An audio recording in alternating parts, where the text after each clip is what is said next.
Okay, we are live. This is Ching Juhl. I am today going to talk about classical music appreciation. Now, this is just a general understanding of music because there's so many different kind of music.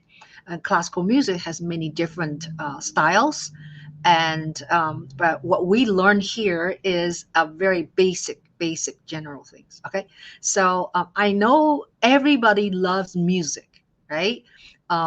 Some people like jazz, some people like rap, some people like classical music. So classical music, a lot of time people say, oh, I do not understand, I don't know how to listen to, and I don't know where to begin. So I'm going to walk you through some fundamentals of things.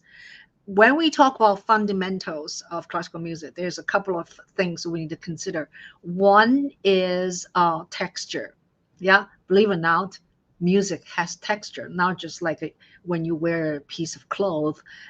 Cotton is more breathable and silk is very, I don't know, very fluffy and light, and then wool is very warm, but it can be kind of a sticky and not comfortable with your body directly contact. So classical music has texture, and then we also have other fundamentals such as melody, and then without melody you have no music, and then without rhythm you'll have no music, right? So melody, rhythm, right? And then we have dynamics. If you play music just all the same dynamics, and that will be pretty boring. So dynamics is also a part of it. So there's a lot of those basic things how we enjoy music.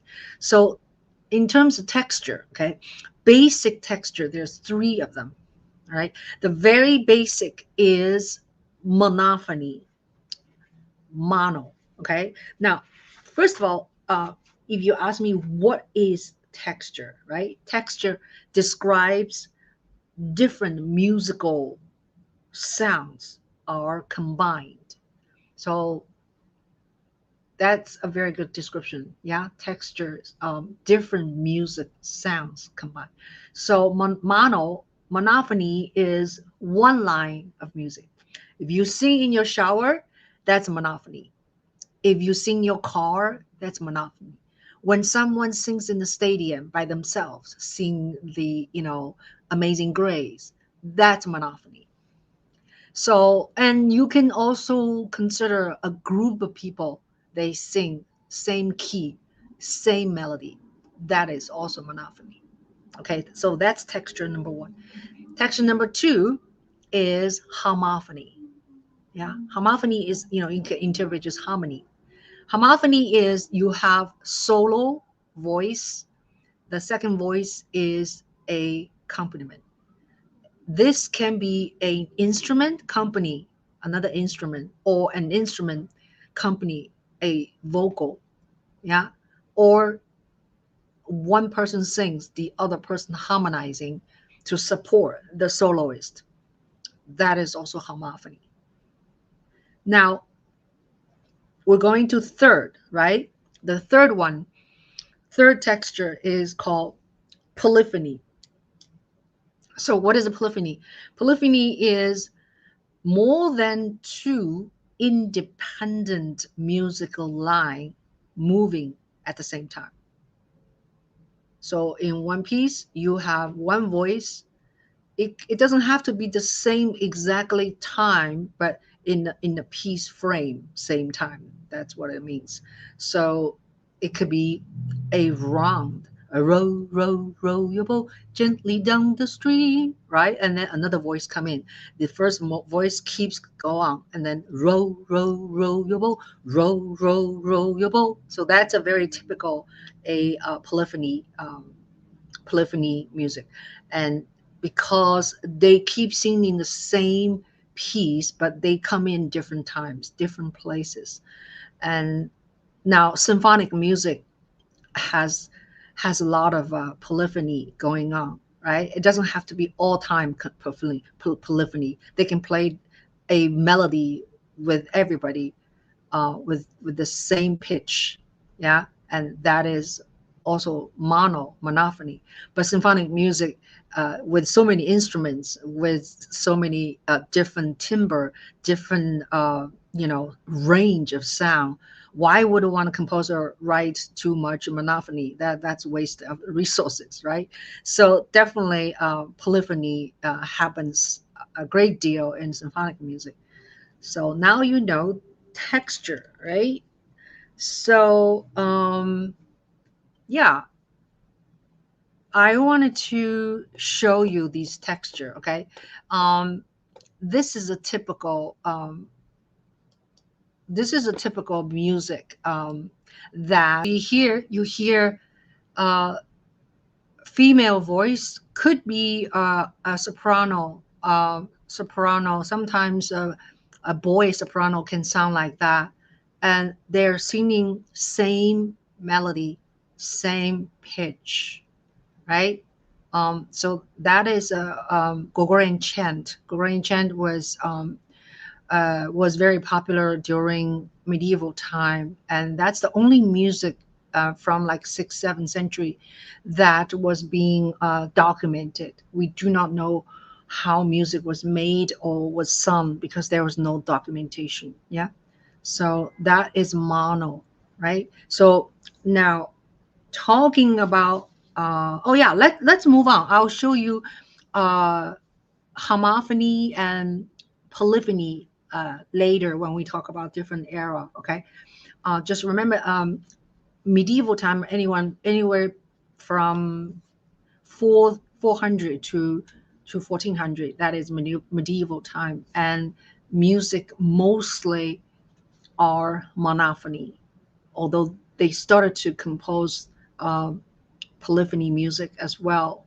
later on. Okay, all right, so let's talk about uh, another important element, which I like to talk about melody. Melody is very important because imagine music without melody. I mean, just the rhythm. It's possible because there's a Broadway show. It's called Stomp, right? And the entire show was made by rhythm. They make music on different timbre, like a garbage can or bucket or broom, many different sound. It's very, very interesting. But there's really no melody. I wouldn't say there's melody. You could say they can make really nice timbre, nice sound. Yeah, that's also music, but there's no melody. So what is a melody? Melody is the horizontal progression, the part. Oh, no, wait a minute. Melody is the horizontal progression of notes, the part you can whistle. That's a very, very good definition. I didn't wrote that. I got it from somewhere. So a lot of people talk about melody in their own terms. That's fine. But the key is progression, right? In other words, is horizontal. It goes horizontal, goes this way. Harmony is vertical. Melody goes horizontal, right? Dum bum bum param bum param param. Da da da da da da dee dee dee da da da dum param param. Right? So if you were looking at a piece of music, the music right starts from left and goes to right. Yeah. So there is a direction goes that way. Yeah. Now, melody, within melody, we have a couple of elements I like to talk about. Um, within melody, one is pitch, right? And then we have sound, and then we have melodic shape. Now, back to melodic shape. Let's talk about melodic shape first. What is a melodic shape? Well, when we talk about horizontally move, right? Melody, there is a shape. The shape is either flat or go up and go down. Hi, Sean. And my son is in the YouTube channel. And go up, go down, right? So that's called melodic shape. Now, some melody can stay the same time, same place for a while. Dun dun dun dun dun dun. Yeah, dun dun dun dun dun dun. So,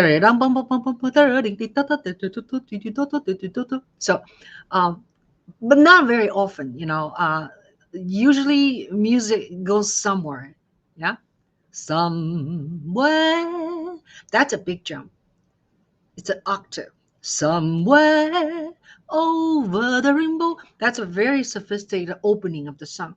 And you usually wouldn't let the children to sing that because it's a little bit too big a gap.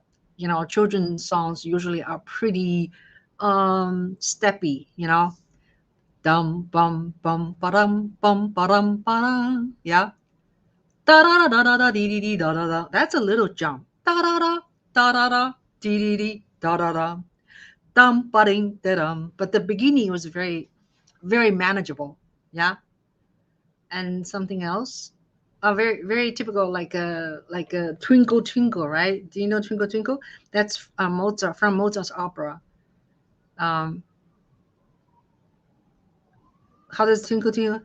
Da da da da. That's actually a fifth. Da da da da. Then next is very steppy. La la so fa fa mi re do re mi fa so. Yeah. So we're talking about melodic shape, right? So Twinkle Twinkle, or A B C D. It is a except the first interval is a fifth jump. So what is the interval, by the way? Interval is the distance between two notes. The distance between two notes. So twinkle, twinkle, yeah, do do so so. That's do re mi fa so, 5 notes. So we call that a fifth. Okay, do do so so la la so fa fa mi re do. Hi, Sean. Do you want to jump on with Mama? Are you still there? I can give you a link and we can have a conversation. My son is watching, and he's a professional musician. He's in Pittsburgh. He plays with the Pittsburgh Symphony. We went through a lot of ups and downs, and my internet looks funny. What's going on? Oh, okay. We went through ups and downs, and I'm cooking right now. Hi, honey. What are you cooking? So anyway, so let's move on. Authentic, are you there? So sound is created through vibration. Yeah. What is vibration? Huh? Vibration is the term for the sound. Vibration is frequency. Yeah. So the faster the vibration it is, the high pitch you will hear. Sean, oh, you just roasted the broccoli and rice. Wow, that's nice. I'm hungry. So when you see, I don't know if you have ever seen an open piano. If you open the piano, like, what do you call it, cover, you'll see a lot of strings inside the piano. So the lower string, which is creates a lower sound, lower pitch, the strings are thicker. So when you play the keyboard and there are hammers inside, they go like that. Yeah, they hit the strings. So the low pitched piano sound has thicker strings. That means when you hit that, the frequency is as not as fast because the string is thick. That's why the pitch is low. When you hit the higher string, the string is much thinner, and when you hit the string, and you will hear the pitch is higher. So that's why, like double bass, is very big. Their string is longer and thick. and double bass, string bass called double bass called string bass, and their pitch is low, right? And the violin is smaller. You want to see my violin? The violin is smaller. The string length is shorter compared to a bass, right? So from here to here, yeah, we call this string length, yeah, and it's relatively shorter. So this is my fiddle. I don't know how good sound will be because if I play, sometimes Clubhouse doesn't sound very good. So this one is a lower string. Relatively the string is thicker, so that's why it's low, right? This is a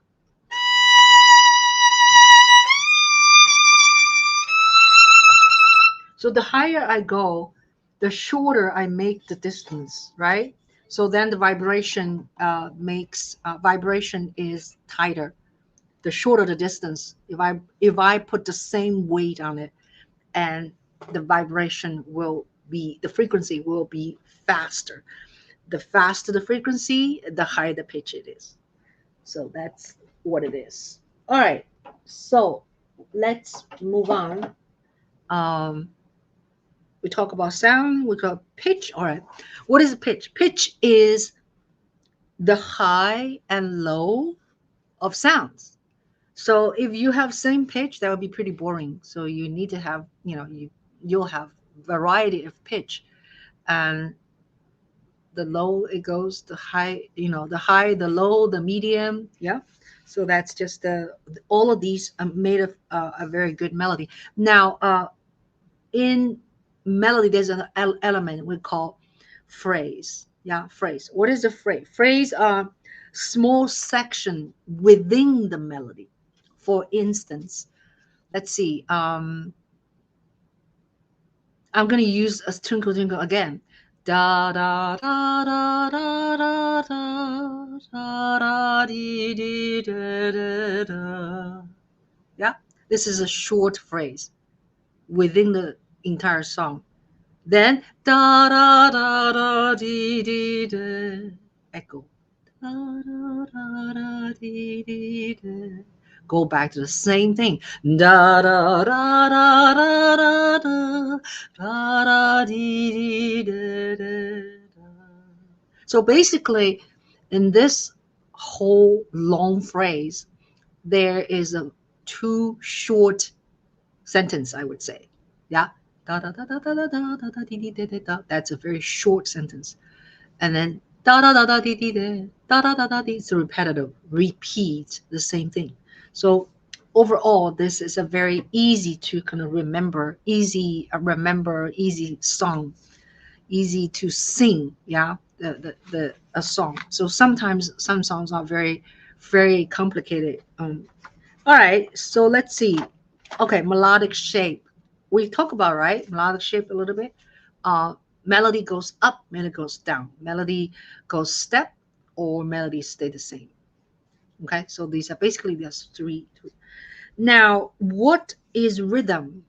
So if we only have melody, if we don't have rhythm, then that will be like pretty boring, right? So we need to have rhythm.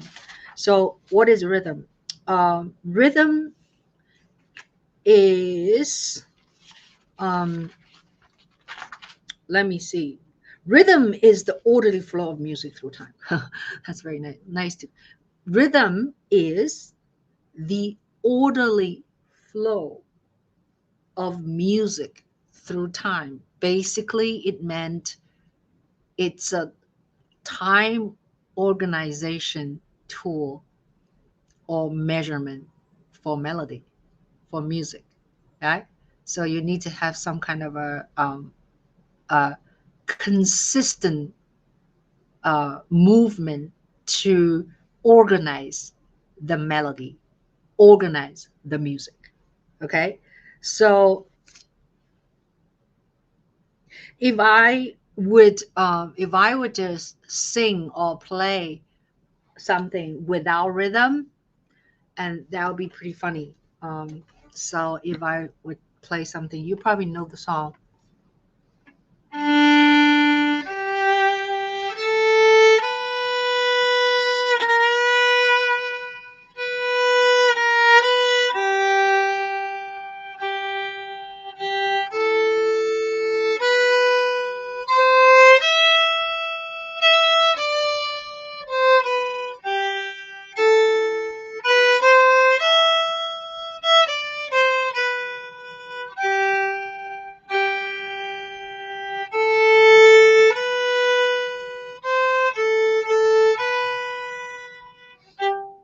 So this is totally out of rhythm, right? So it would be kind of, although you know the song, right? If you don't know the song, you thought we're intentionally do this. So rhythm, hello, want to see more? Rhythm would be.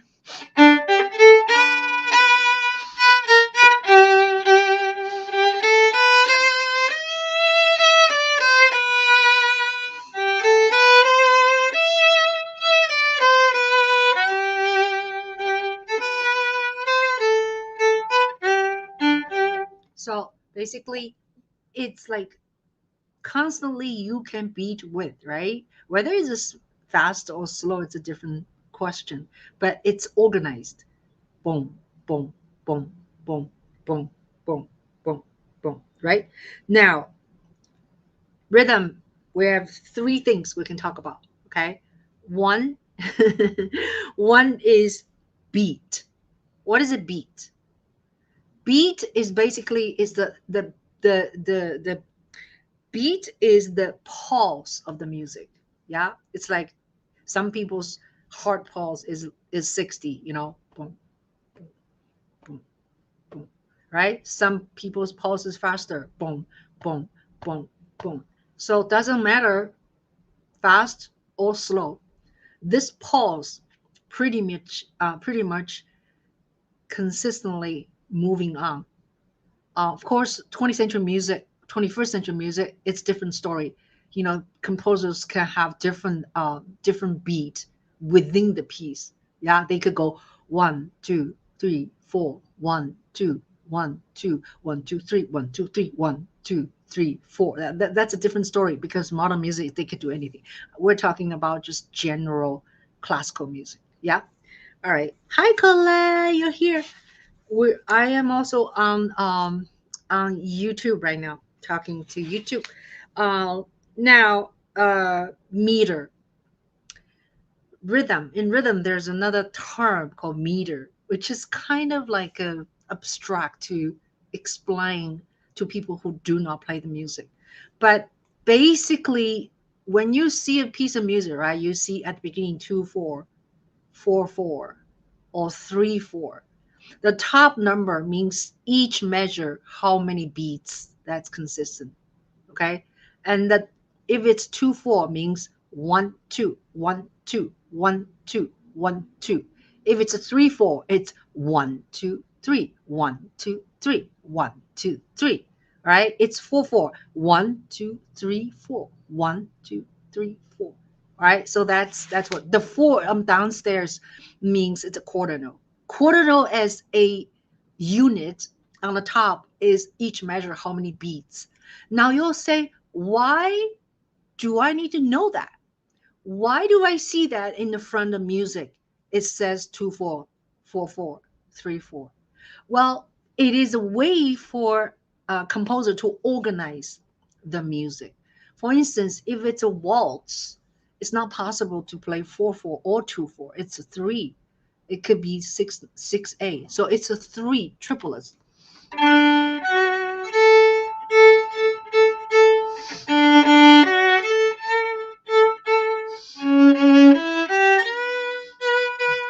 So 1 2 3 1 2 3 1.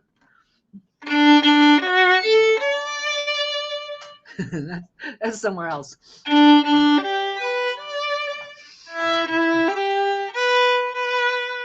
So waltz is in 3, so you can imagine people can dance waltz. Yeah, if you will write 4/4, then it's a different dance step, right? Now when the piece is 2/4, it's a little bit more tighter. 1 2 1 2 1 2, because the accent is on 1. 2 is less, 1 is more. Okay. um I'm trying to think if I can demonstrate if it's 2 4.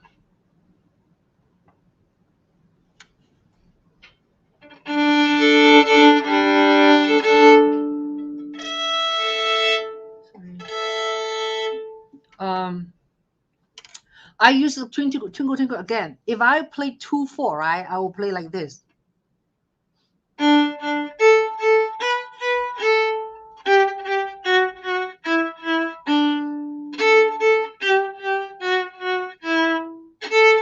So it's 1 2 1 2 1 2. Okay. Now, if it's a 4 4, I would go 1 2 3 4 1. So it's a little bit longer length. Yeah, more horizontal.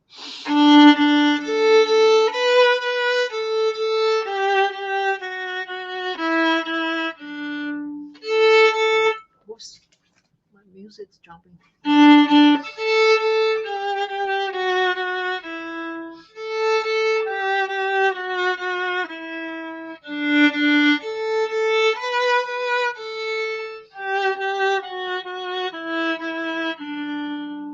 Yeah, do you hear the difference? One is bum bum bum bum bum bum bum. 1 2 1 2 1 2 1 2. The other is 1 2 3 4 1 2 3 4 1 2 3 4. They're more horizontal. Okay, so that's called meter. Yeah, meter is basically is the pattern of beats. Let's see, tempo. Now we're talking about all of these, right? It has nothing to do with the, like, fast or slow. When I do, if I play, that would be faster tempo, right? And if I want to play slow,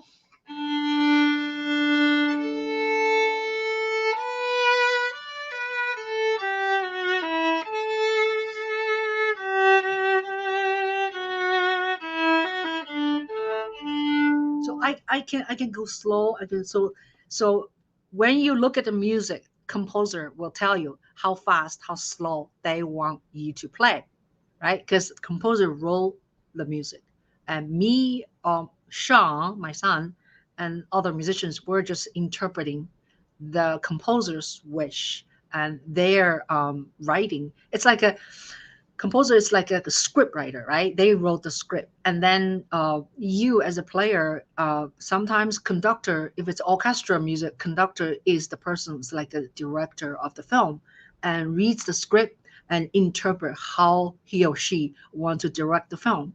But as a musician, each individual musician, and our job is to play as close as to composers want, composers what do you call, uh, yeah, what they want. And we are just the recreator.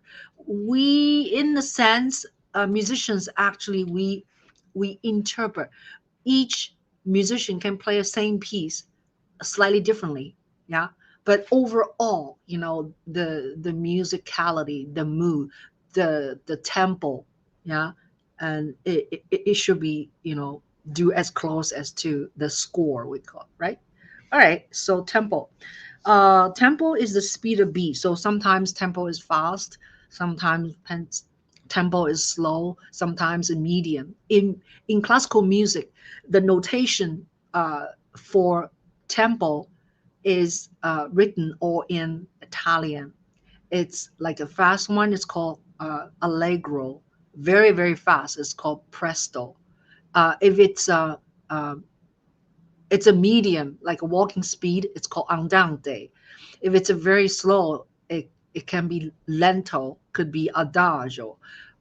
Yeah, so all these terms, usually when you see a piece of music, it's written at the beginning of the music. Yeah, so those are tempo. Let's see. And oh, hello, Colette. Do you have any questions, dear? Yes, I'm also watching on YouTube. Yeah. Welcome. So I noticed that I'm getting a little feedback. You may have to close your mic temporarily. Yeah, you probably need to mute your YouTube. So otherwise, we'll have a, a feedback. Okay. Is Yeah. that better? Yeah, I think so. Okay, great. All Yeah. right. So one of my favorite performances is Vivaldi's The Four Seasons. Oh yeah. And Yeah. I noticed that different orchestras do play it differently. The first time I heard it was Itzhak Perlman. Mm. And I prefer his rendition the best, but I did notice that. So are you saying that musicians really should try to stick with what Vivaldi's original notes? But because it seems like some orchestras play the Four Seasons a bit faster. Mm-hmm. Right. And so if the musicians do change the tempo, right? Why would they do that? Yeah, I think the change is within range. It's not like they will change from allegro to andante. You know, they probably go allegro, but a little bit like a molto, a little bit more, a little bit less. That is kind of personal interpretation. But I don't think that they should play something is allegro, because allegro itself is a little bit uh leery. There's no exactly the tempo marking on it, meaning some composer says, okay, a quarter note has to play 144. Now you have a lot of reference, right? If they just say allegro, it is like you can do a little faster allegro, you can do a little less allegro. So that way they have. So sometimes some musicians like to play something faster, and some musician takes a little bit more time. So each conductor actually, if you listen to say Mahler symphony or Beethoven ninth symphony or even five, any symphonic music, right? If you pick 10 conductors, and the tempo is slightly different. Yeah. Yeah. Okay, thanks. I get it now. Yeah, so it's pretty common, but I think very important for me is first of all, you don't do like extreme, you know, like too fast or too slow from so-called original music. But in the other hand, if you think really carefully, if music was written in 1500, um, do we really know what the composer really want, right? Because it's a lot of time, all the notation or the speed or tempos all added by publishers. So we don't know. We can only guess. But I really appreciate people play the style as close as they can. Style meaning not just the tempo. Style means the way they phrasing the phrase, the way they start, the way they end, the way they, like a string player, how they vibrate. Because in Bach's time, they Baroque music or even before, we don't vibrate like this. Vibrate means a lot of vibrato. That is in old time they play like very gentle, like the uh,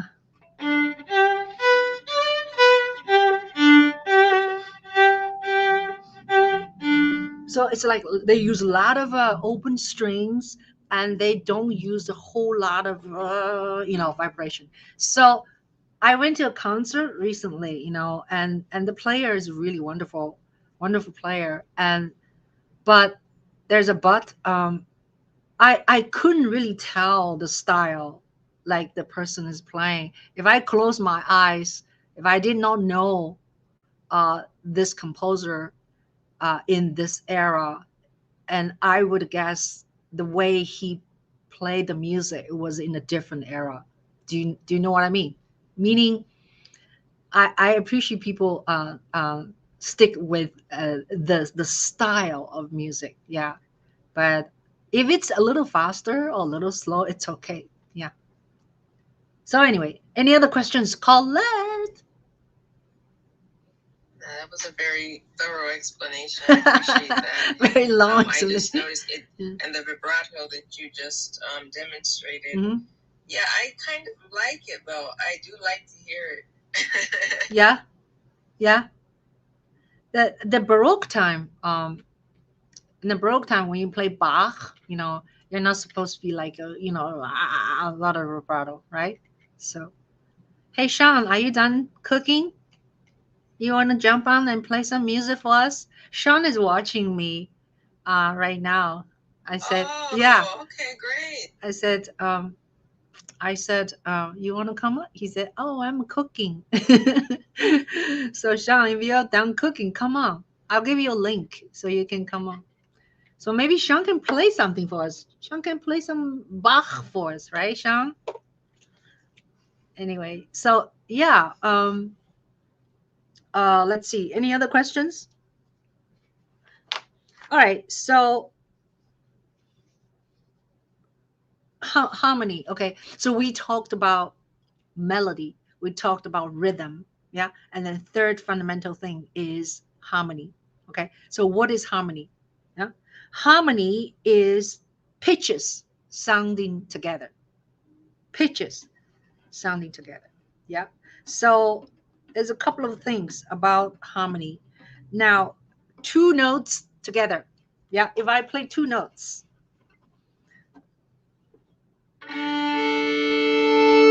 this is a tuning. Okay. When you tune violin, it's A, D, G, then that's E. Okay. And these are all fifths. What does that mean? They're fifth steps from E, A, right? A, B, C, D, E. That's 5 steps. We call fifth. Fifth is one of the most harmonized interval. Now, what is the interval? Colette, what is the interval? Interval is the pause. Interval is the distance between two notes. Okay, so this is interval. You have these two notes, and then I want to play together. It's a little out of tune. I'm going to tune this right now.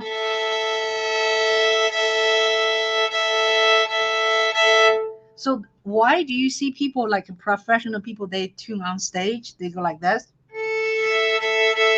Because fifth is one of the most harmonized interval. The most harmonized interval is an octave. What is octave?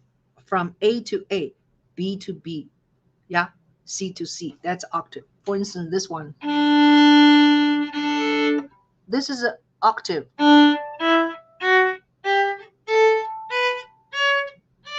Yeah, from D to D. So I'm fishing a little bit, try to make it as sound as harmonized as possible. Okay, if I play out of tune, my top D, it will go. Can you see? It will go like this. That's a little high, right? If I go.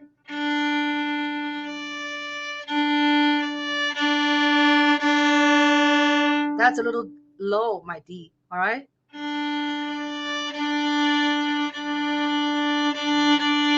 That sounds pretty good. So that's a called perfect octave. Then fifth is the next harmonized interval. So that's why people tuning their strings, violin string tuning fifth anyway, so they can tune themselves and then making it, you know, you can, I'm trying to show you my violin. So I go like this.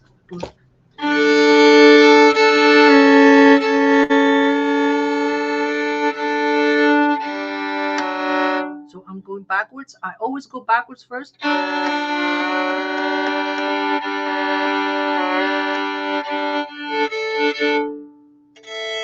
And then Another thing is, not that you're a violinist, you really need to know this. I'll tell you anyway.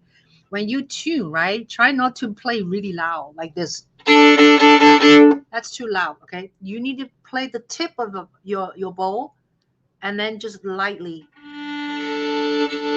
Because it's not necessary.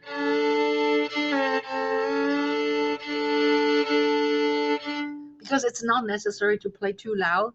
The softer you play, the clear you can hear yourself. Okay. All right. So what else? Oh, okay. A chord. That was a two. Interval is, so you have interval, right? We can have a second, two notes next to each other. That's a second. Yeah. Third. Yeah. I can do this.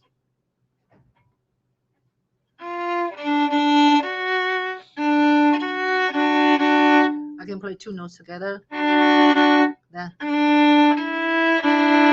a second is not very harmonized, right? It's very uncomfortable. It's too close. It's like a husband and wife are having an argument. Yeah. Yeah, uncomfortable.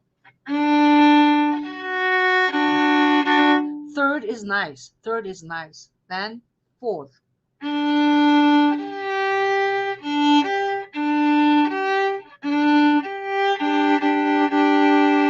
Yeah, fourth is nice too. And then fifth. My string is not in tune.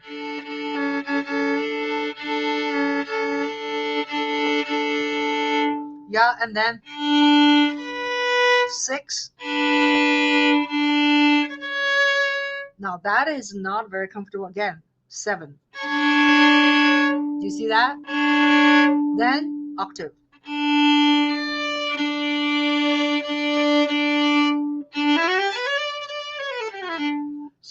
So that is just explain.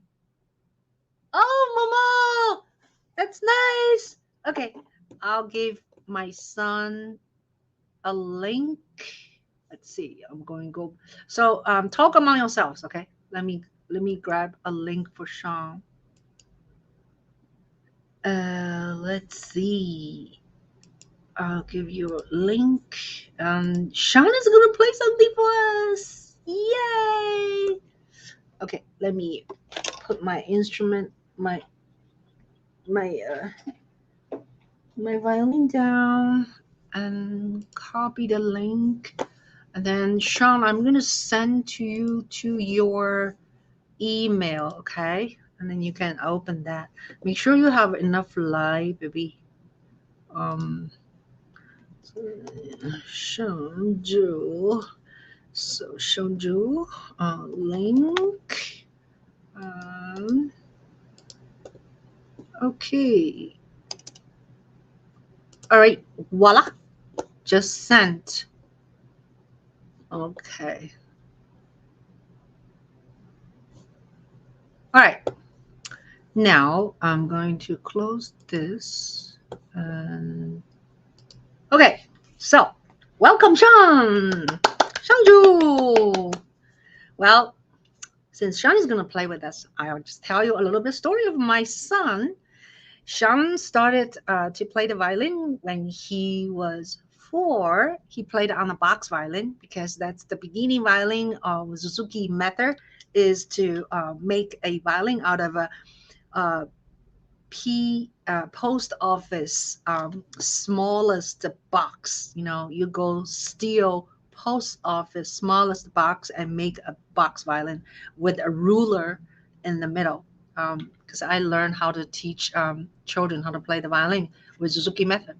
So then Sean fiddled around just for fun, and then eventually, when he was like, I don't know, before 5, he got into music school. It's called Special Music School America. It's one of the music school in entire America, I think, to let you go to study music for free with a regular academic teacher from Board of Education. So Sean got into that school every year. 5 boroughs of New York residents can apply for it, and we were very lucky. We were 15 of them. The class size very very small, 15 people, and so he got into that school, and eventually he studied there for about a good like 7 years, I would say, and then he moved down to middle school, went to another public school, which is also very good. And oh, Sean, I sent it to your email, the Ching Juhl email. Do you have it? You don't have it? Okay. So let me see if I. So Sean got into music school, and and he had a really really good yeah. Sean, I sent to 我寄到你的 Gmail 里面去了，宝宝。So where was I? Oh, okay. So yeah, he had a really great teacher, and I just basically practice with Sean, right? Every day he comes home, I wait for him, and he comes home, he had to pee, he had to poo, he had to eat food, then sometimes he fall asleep. So it's like it's like continuously, nonstop, nagging of me saying time to practice, practice. So and then by the time then he went to he left the special music school, went to a different school, very very good school in New York, very difficult to get in, but it's a public school. It's called Hunter College High School. So there he was he joined orchestra in that public school, and the music school music teachers fantastic, Michael Stratachek. I still really really respect, and feel fortunate that Sean had Michael as his middle school high school music teacher. Long story short, sean sean graduated from Juilliard school this year, May of this year, but now he's already have a full-time job with the Pittsburgh Symphony Orchestra. So Sean, did you get it? You did not see? You don't see it really? Oh, okay. Let me try again, okay? So let me go. Let me try. You did not see the link, huh? Let's see. Invite. Copied. Uh, email. Oh, no, I shouldn't do that. Okay, cancel. Ching, do you like Hauser, the guy who plays the cello? Hauser? I don't know. Who is Hauser? Sounds familiar. Yeah, he's Tell me like more. this extremely good-looking guy who plays the cello. Oh, yeah? Extremely good-looking guy, huh? That helps. Sean, I thought you always had the same email. Oh, very interesting. There's one email, Sean, is kind of okay. I need to get rid of that. So one of the Sean's email in my database is one misspelling. So now I'm gonna send again. Okay. Okay. All right. Okay. Check. Okay. Check, Momo. So Hauser, huh? Very good looking. Yeah, he never wears shoes. Oh, really? Oh, let me Google Hauser. Okay. How to spell I'm his? just saying that. How to spell? This is why I'm saying that because H-A-U. classical music has changed over the past couple of decades. Yeah. Where I know part of it was due to maybe declining interest, so to speak. So I don't want to say they recruit stars, but yeah, to gain interest. So I mean, it's controversial. I mean, I have nothing against the guy. yeah. But it's a little bit more almost like a pop style. Oh, yeah. Playing the cello. Oh, yeah, that's a lot of pop style. I just Googled him, but Sean is here now. Can you see Sean? Go on YouTube. No, I had to take off YouTube because it makes echo. Oh, Yeah, you can just mute YouTube. You don't have to have the sound in, right? Okay. You can mute it. Hi, Sean. Hi, Hi. Momo. How are you? Okay. Did you finish eating? No, I haven't eaten yet, so Oh, it's okay. quickly. Yeah. Do you have any light like shine on your on you front of you right now? 好像有点暗，你的背景比较亮。Um, Do you have any light? Your background is as bright. I think your face needs to have more light. But that's okay. no. Yeah. Okay. All right. Well, what are you gonna play for us? Bach or Sure. something Yeah. or some orchestra thing? No, I'll do some Bach. Um, Okay. it's like it's one of the violin sonatas, so transposed for viola. So it's not a number one, and yeah. So hopefully you like this. Awesome. Awesome.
Beautiful. Beautiful, beautiful. Thank you. Yeah. So, tell us a little bit about this music. I can hear this is a slow movement, right? Mm-hmm. And what does the tempo marking say? It says adagio, so that means walking. So yeah, I haven't fully figured out the tempo yet, but it should have that sort of walking feeling for this first movement. Nothing too fast and nothing too slow. But, Mhm. Yeah. So, is this wait, the title of it is what? uh, Allemand? adagio, the first sonata for violin. Uh-huh. Yeah. So, but this is a introduction, right? Or it's the middle of the piece. It just said it's Hmm? the first movement. The first movement. Okay. Okay. Mhm. So it's kind of like a overture, right? More or less. No? Yeah. Yeah. Introduction to the rest of the sonata. Mm-hmm. First stage, the mood. Mm. And this one was written for violin. Yeah. Oh, okay. Yeah. Then the next one is a ding ding ding ding ba ba bum bum bum bum. Yeah. Mhm. Beautiful. Beautiful. And you're just working on it by yourself or Yeah. what is yeah, go ahead. Just by myself right now. Mhm. So I'm not super happy with the phrasing yet, but I'm hopefully gonna play it for someone if I have Yeah. time. Soon. So Yeah. And what are you streaming right now on with us? Your sound of music, I don't know, is it because my computer, the sound is a little bit tinted. Like, what are you using right now? Are you using your phone to connect yeah, with us? Huh? iPad. Okay. iPad. Oh, okay, okay, okay. Your iPad. Okay. So you use the speaker on iPad, right? Right. 这个声音哈有点那个，就是比较怎么说，a little bit little bit tinting. I don't know what's the word. Yeah. What do you say, Colette? I really enjoy these that slow tempo, as you said, right? That's the right word, slow tempo. Yeah. Especially with violins because it's they're so soulful and it's very melancholy. I do like melancholy violin pieces. Viola, by the way. Sorry, Colette. Because I tried to watch on YouTube. I'll go back later. I want to see like how his face is because I noticed that violinists they really put their Colette, emotion stop. and violists as well. Viola. You can see the expression, the feeling. Yeah. Not just in their face, but also in how they handle the violin and the bow. So I find that to be deeply moving. Thank you, thank you. Hi, Frank. How are you? Better now because I turned Hold on off. one second. Hold on one second. So I You also noticed didn't. a few seconds delay between the. Oh. Hello? Yeah, I'm hearing. There are like a few seconds delay. Okay. Between the YouTube video and the Clubhouse audio. Oh, okay. Okay. Yeah, I think I put the audio on music. I think I should not do that right now. No. I mean, there's no issue on your side. I just. Yeah. Yeah. When I hear the Clubhouse audio, yeah, it's like several seconds ahead of the YouTube audio. Oh, okay. Okay. Yeah. Sean? I don't know how you connect them, but I'm not connecting anything. I'm just totally naked. Like my phone is just putting next to my laptop. So I don't that's the problem. Okay. Yeah. I have a technical I have found a technical stuff. They can really in real time communicate the like YouTube live streaming with the Clubhouse audio. So I will send you Okay. the link in the Yeah, chat. that's great. Thank you, Frank. So, Sean, you want to play us for something else? Sure. It should, I think the audio should be better now. You also need to mute yourself. Huh? You need to mute yourself. Mute myself? Oh, okay. Okay, I mute myself. Okay. Yeah, I can do another Bach. Like something.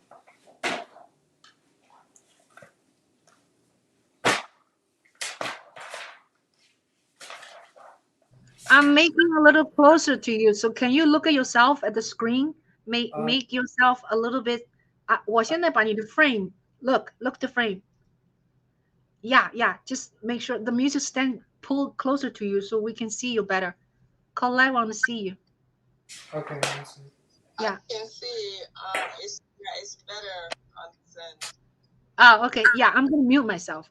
Okay. Once you start, I'm gonna mute myself.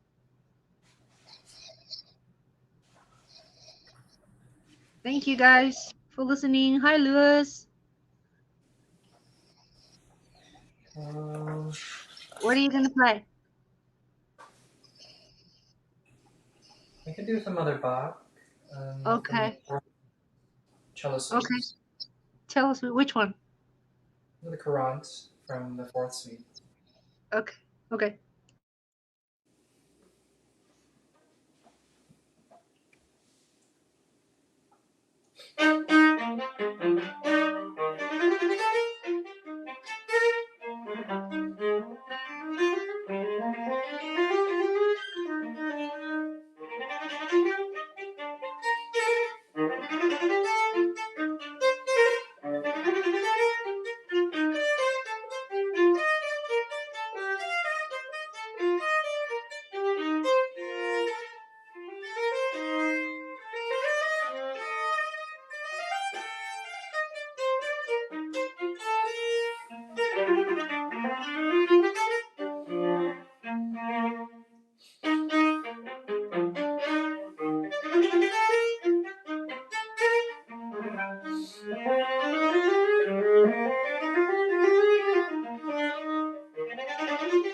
Bravo.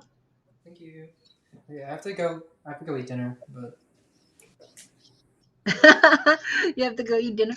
All right. yeah. Thank you, Sean.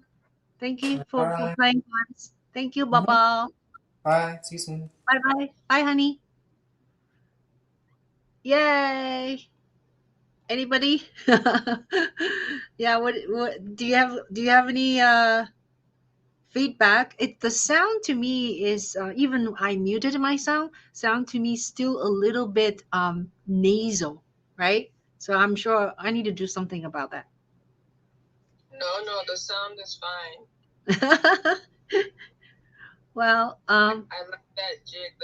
It's that what do you call? But I would call it like a jig that he played. Was it jig? I don't know. I don't know the title. I don't remember. Yeah. Oh, okay. It's yeah. Maybe you're right. Yeah. So Bach. What do you know about Bach, Colette? I used to know a lot about him. That helps. That helps. My sisters and I, we all took piano lessons. So to this day, I have like Haydn, we have Beethoven, we have all of those books. But J.S. Bach. Oh wait, no, I do know about him. Okay. He was a contemporary of Schumann, Clara Schumann, yes. No. Well, Johann Sebastian Bach was considered as a Baroque composer. He was born 1685. He died 1750. Schumann would be much later. Schumann would be like 19th century. So it would be Okay. I'm looking at. Go ahead. Beethoven. Bach and Vivaldi and Handel, they belong to this era called Baroque time, and after Baroque is classical era, which Mozart, Beethoven, um, many other composers belong to, and then after that is considered as a what do you call romantic period. So romantic music has early romantic and have middle romantic and late romantic. Yeah, I would say. You say Schumann? Did you say Schumann?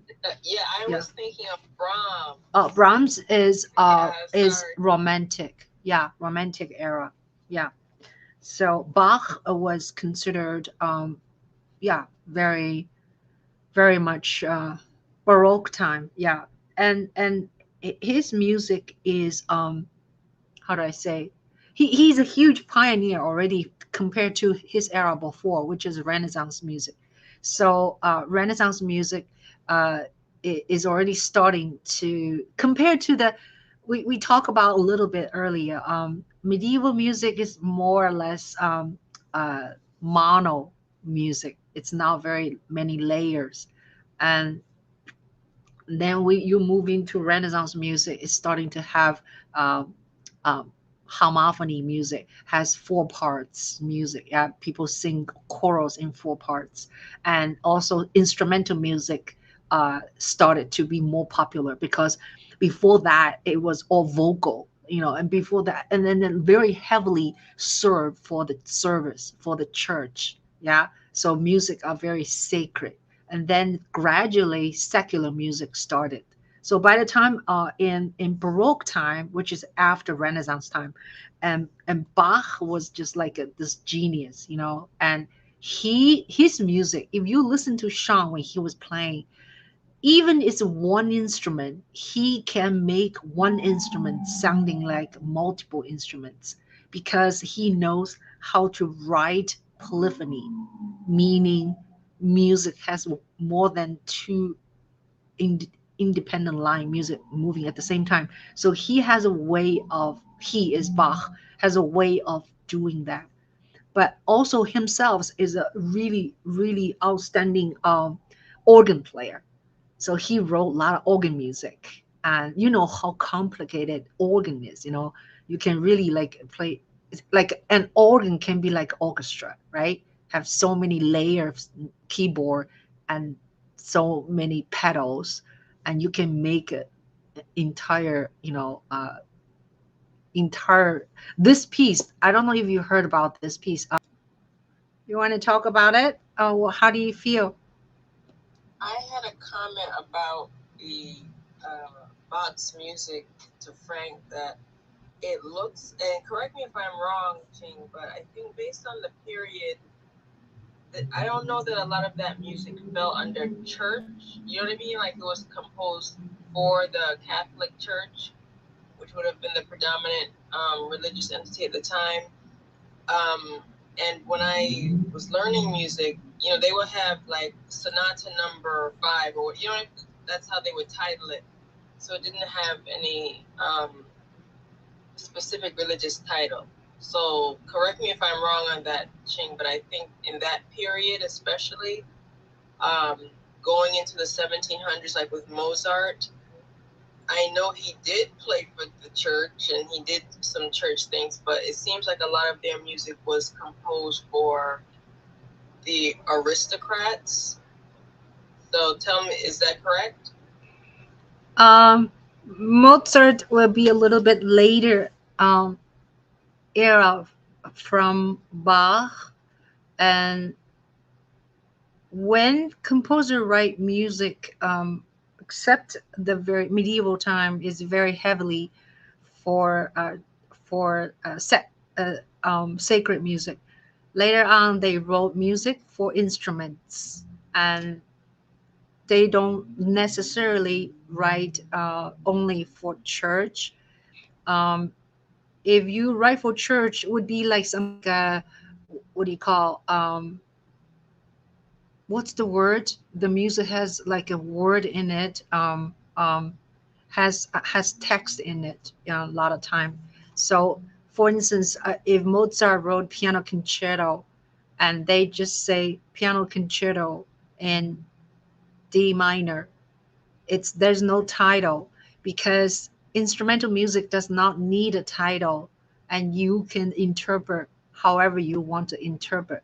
So it's not like actually the spring Vivaldi wrote Four Seasons. That is called program music.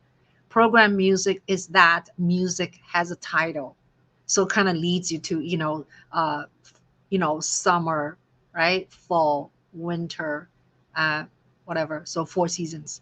So a lot of time, gradually, music doesn't really have a title, does not need a title. Sonata is means it's a piece written for instrument, has contrast movements, like three movements, sometimes four, and they are like fast, slow, or maybe fast, or fast, slow, a dance movement, and fast, usually like that.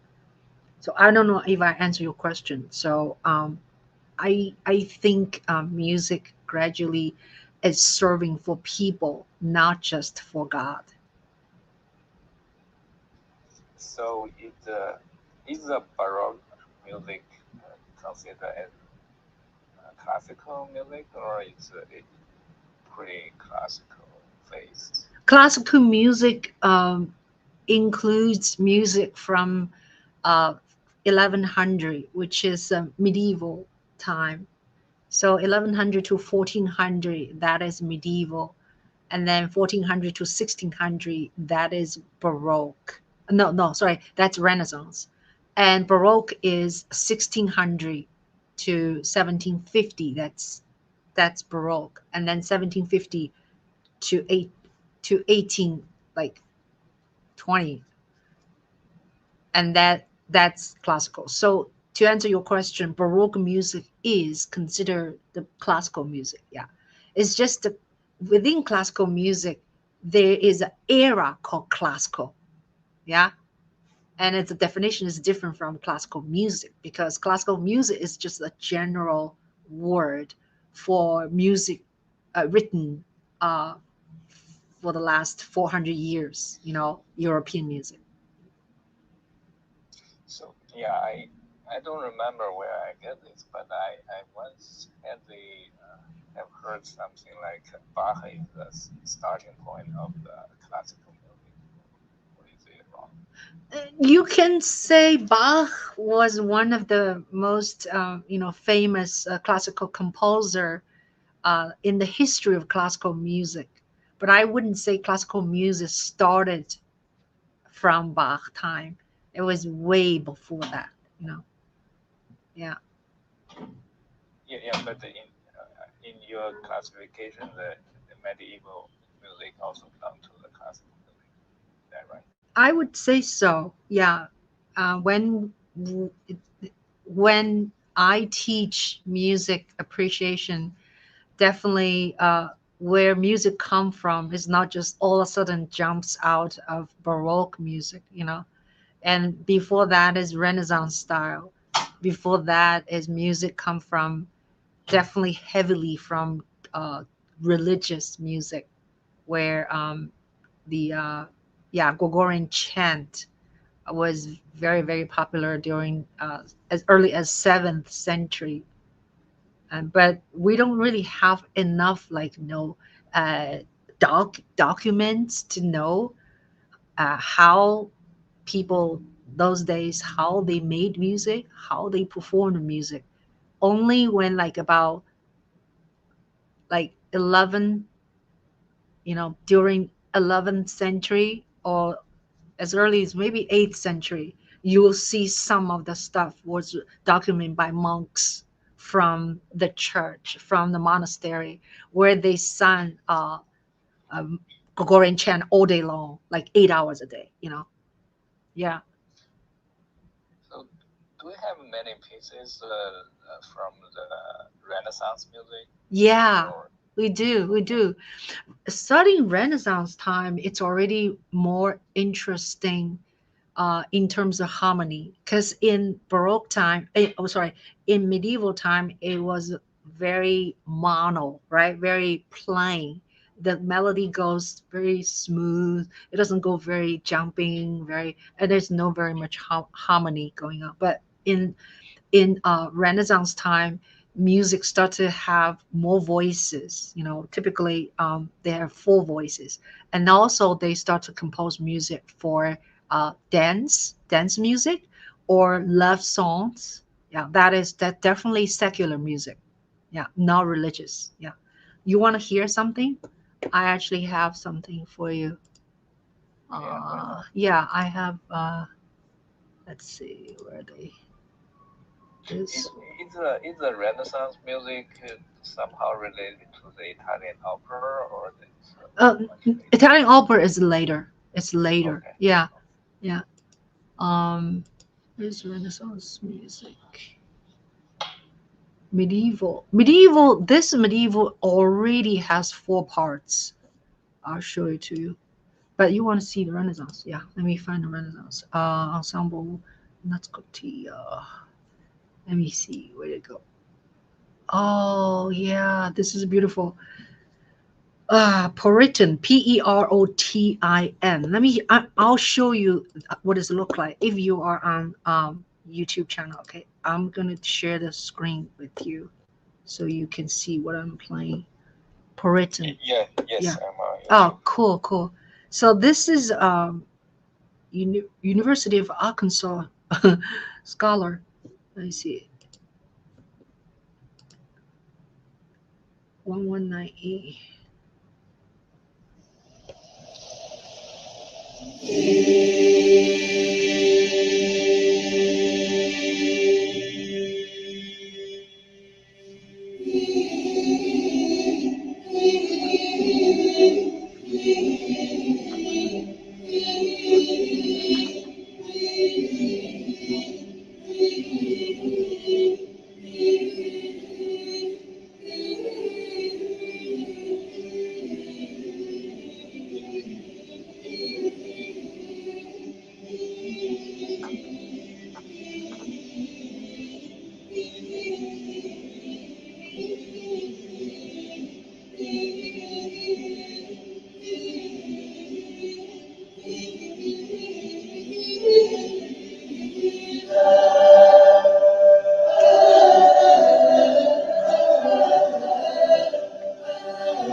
Okay, so this portion you just heard is actually still belongs to late, what do you call, late medieval time.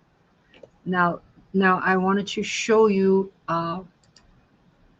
another excerpts is that this is definitely a very, very famous polyphony. When we say polyphony music, it means they have four parts, right? And can you see right now? Yes. Okay. This is one of the most famous polyphony in Renaissance time. Renaissance, right?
You can hear they're singing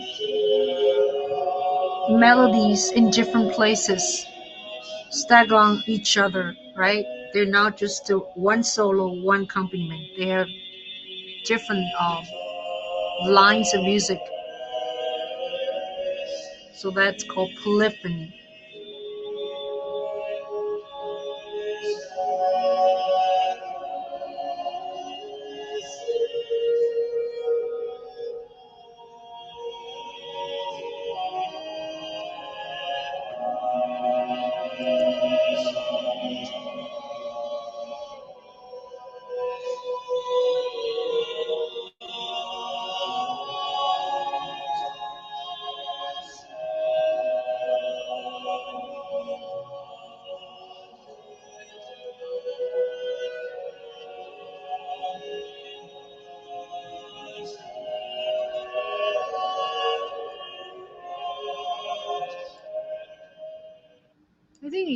I think you're I'm not sharing the screen with you.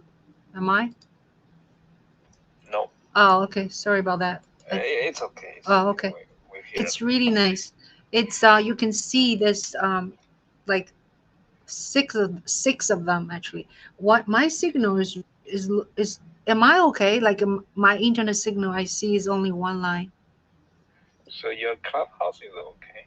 Oh, I okay. think, YouTube is also fine. Oh, okay. Hey, how are you? Hi, Jinsen.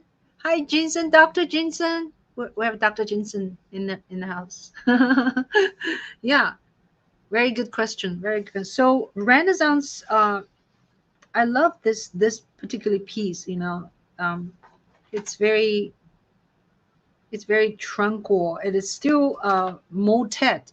Motet is a piece. It is about what is a motet? Motet is still religious theme. Yeah, and has usually four parts. Yeah. Um,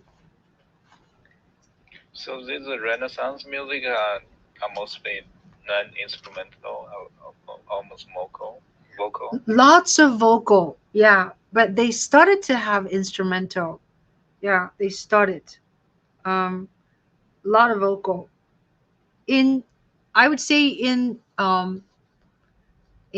medieval time, predominantly are all vocal music. And Renaissance have a lot of music, but they started to feature instrumentalists. And in Baroque time, definitely, instrumentalists really using their instrument to play rather than you have to have words or have somebody to sing. Not really. Yeah. And there's another format, it's called madrigal. Madrigal started in it's a Renaissance. So if you go to Renaissance fair, different country parts of this different like state or different city has Renaissance fair, and you often hear people sing madrigal. What is a madrigal? Madrigal is like a written for voices, usually four, sometimes six, and they are not religious. They're like love songs, or they're just songs about life, not necessarily God. So they're usually very very I'll find you magical, very light, Madrigal, magical. We can find any magical. Those were around the what time period?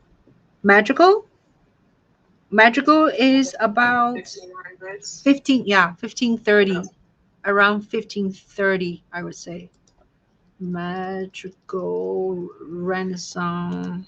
And so that does not fall under actual, it's not sacred music. It falls under what category? Secular. Okay, secular music. Okay.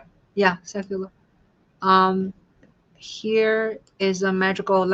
I'll share the screen with you so you can see. Renaissance music. I think this is it. Yeah. Okay, let's see this one. I don't know if I know it.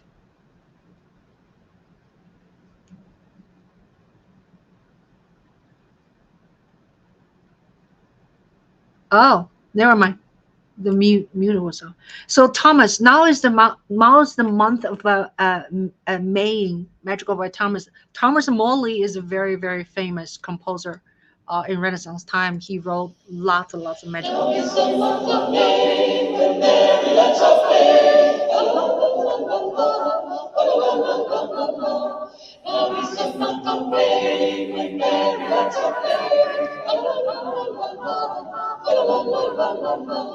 Each week is falling upon the greedy grass.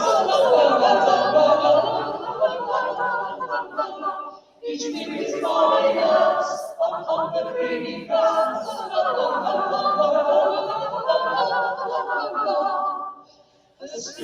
Yeah, very good. Thank you. Now, do you guys know a popular instruments in Renaissance time? I think so. What? I think the lute was one. Excellent. Lute, yeah. Did they still have the hand harp at that time?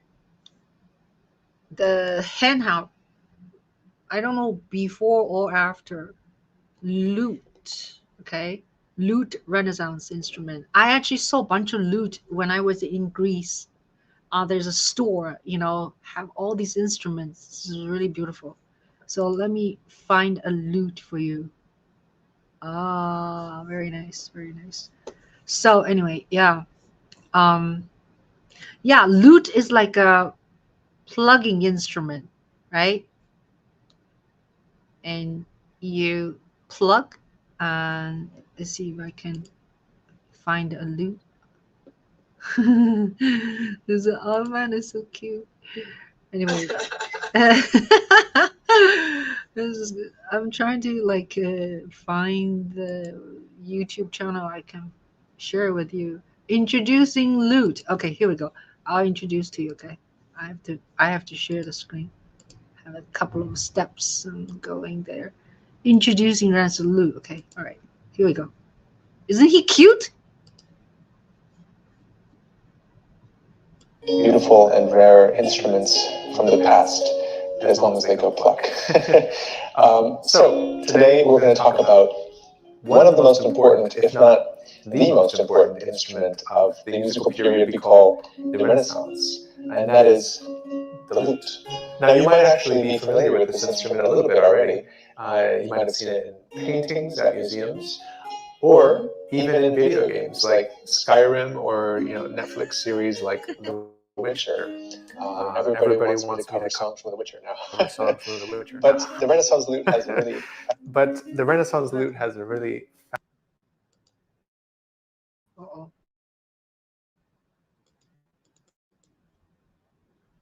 fascinating history, and we're going to learn all about it today.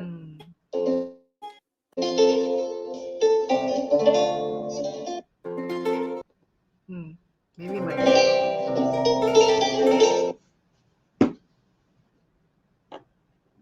Yeah, it's skipping. It's freezing a little bit. Yeah, I think it's because something. I know why. Okay, just bear with me.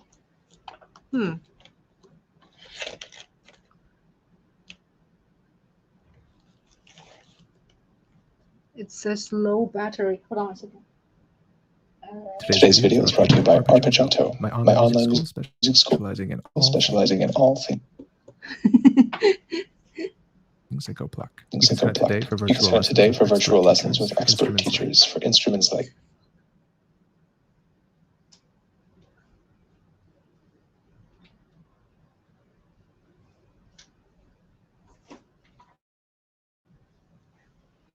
classical guitar, ukulele, and more. This month's group class will be all about adding musicality to your playing. So check out arpeggiato.com to learn more. So check out arpeggiato.com. Hey friends, over the years I've got quite a few requests to do a video where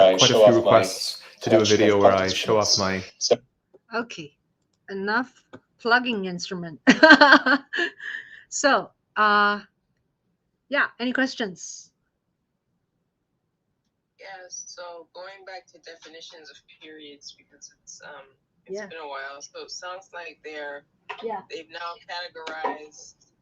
Okay, those are general categories: secular, sacred music,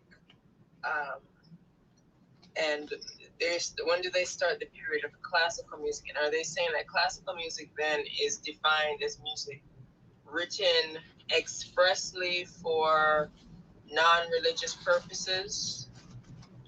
No, I don't know that's the definition. The era was divided as, say, Renaissance, Baroque, Classical. It was not identified as whether the music is written for church or not church. I think it's a historians, they divided these states, and it's not even like a very hard like cut, so I think more or less it's a style of music. For instance, medieval music would be more flat, more non-harmonized, or not too much polyphony. Then Renaissance will move on to started to have polyphony music, or secular music started more using more dances and love songs. And then you move on to Baroque. It's a different style. Baroque music is like art at those days, 1400, 1600, and they are no, Renaissance is 14. Baroque is 1600 to 1750. If you look at the Baroque art, it's very decorative. It's very busy if you use a lame word. So Baroque music is that way too. They just like goes on and on, and like you hear Bach's music, it can go on and on and on. When one theme can go develop in many different versions and very lengthy. They use a lot of ornamentations. What is ornamentations? Ornamentation means like, like a girl wears earring, that's ornament, right? We try to make us look, I guess, more attractive. We put some stuff on. And so if music with no ornamentation, it would be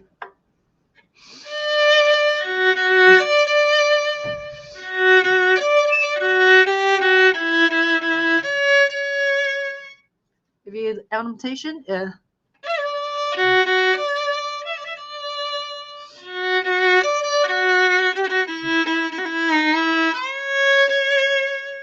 So I just added a few ornamentations, right? So Baroque time, there's a lot of ornamentation added on their music, and it's, if you look at the Baroque art or painting, super busy.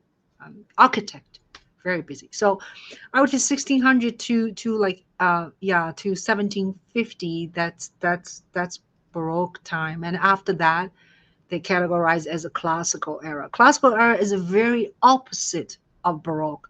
They want simple. They don't want all these ornamentations. Classical musicians' music is very, very symmetric. Yeah, four measure, a short phrase. Another four measure, a short phrase. Eight measure, a longer phrase. So it's not like going on and on and on and on. Yeah. So for instance, Mozart is a typical as a classical composer, right? So like his music.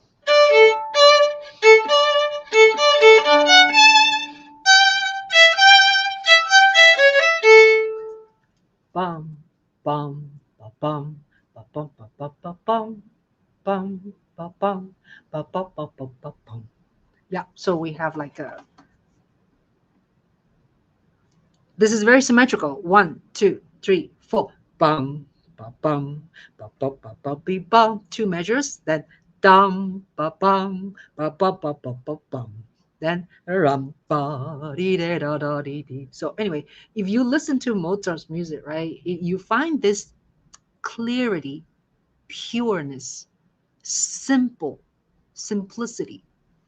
Why? Because they want to sort of rebel the Baroque, yeah, Baroque music, Baroque style.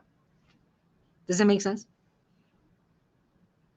Yes. Now that you, I'm glad you pointed that out, because I'm going back to the that chanting that you played earlier. I have listened to the Gregorian. In my mind, I'm just like going through the time periods, like up through.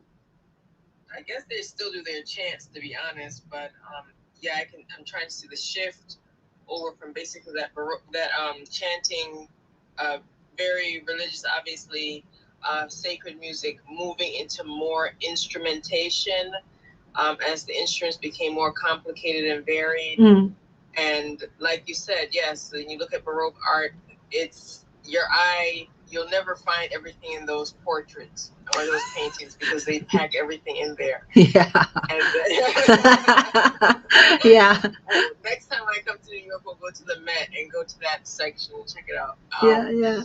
And then, like you said, moving into the like Mozart, and his contemporaries, you can see everything, like their style of dress, how the art changed. Things were focused more on like a portrait of a person or a couple of people, at least in those countries. I can't speak for every country in Europe. And the music reflects it. So as you're talking, I'm thinking about those pieces. So this is a very good clarification, and how you're giving us the timeline, because I think there's a lot of confusion when people hear classical music. They think everything, European instrumentation, going back probably to the beginning.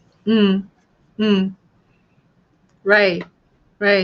And also, we also emphasize that these dates are overlapping. It's never really, sharp cut, right? So it's all manually sort of categorized by composer, by publishers, or historians. Yeah. Hey, Sherry! Sherry is here. Hello, I'm driving. I'll be home very shortly. I can even play something for you. Please. Right. I'll give you a link. You come on to my channel. Okay? I'll send you a link into your email. Okay, I'm just parking my car. Yeah. I'll send you links. You can jump onto my channel, my YouTube channel, because I am talking to you here on Clubhouse.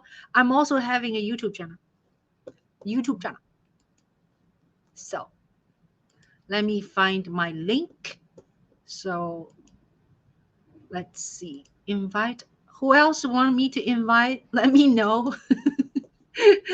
uh, so we can all come to the screen looking at each other. Okay, The sure. YouTube Live doesn't have audio function, so you cannot. What? What do you mean? I mean, YouTube Live, you can only type text, and the No, I will Clubhouse invite you. I can invite you. Like I invite to Sean. You know what I mean? I can give you a link, then you can jump on. Oh, you mean open the video chat on the YouTube? No, like did you see Sean played earlier? Yes, I have. I gave him the link of a panel. Oh. So now, right now, Sherry was driving. She said she's gonna be home soon, so I just sent her a link. So she will probably jump in, so you can see her. Isn't that cool? Cool. Yeah. She's from New Zealand. Yeah. Yeah. Where are you right now? May I ask? I'm in Boston. Oh, Boston. Oh, you're on Eastern time. Yeah. I'm surprised the Italian opera was much later. So I'm Yeah. wondering, because when I check out the Quincy, it was already like in the 1350. Oh, Quincy. Yeah. Earlier. The Quincy is not Italian. It's Chinese, right? Yeah. I understand. Yeah. I'm just. It's hard to believe that Italian people cannot sing opera around 1300. Oh, what? That's what you mean. Yeah, I think operas are more or less invented by Italians, but it's like I would say Mozart time already. Opera is is pretty popular. So Mozart wrote some really wonderful opera, like Don Giovanni, yeah, and what else? Um, yeah, Magic Flute, right? What else? Yeah. So I guess my point.